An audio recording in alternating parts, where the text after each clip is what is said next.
मैं आपकी होस्ट राज बात कर रही हूँ।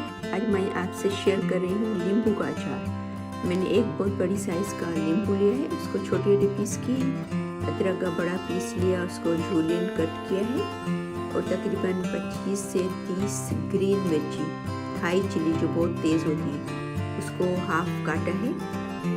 इन तीनों चीज़ों को मिला के उनका आज अचार बनाएंगे। तो उसमें नमक 1 चमची और हल्दी, टर्मेरिक जिसको बोलते हैं, उसकी एक 1 टीस्पून, उनको मिला के नींबू और ये सब मिर्ची और अदरक को उनको तकरीबन 3 से 4 घंटे रूम टेम्परेचर रख देंगे। फिर उसको एक कांच की बोतल में डाल के, और यहाँ पर मैंने 5 ग्रीन नींबू लिए थे जूस के लिए, क्योंकि उसमें जूस ज़्यादा होता है, तो मैंने जूस के लिए डिफरेंट नींबू लिए थे। 5 का मैंने जूस निकाल के रखा है।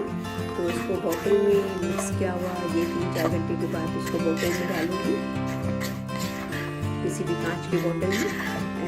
और फिर उसके ऊपर जो है वो जूस जो मैंने निकाल के रखा है, ये ग्रीन नींबू का, ये तकरीबन 5 का जूस है। तो आप जितना ज़्यादा जूस डालोगे उतना ही अचार ज़्यादा होगा।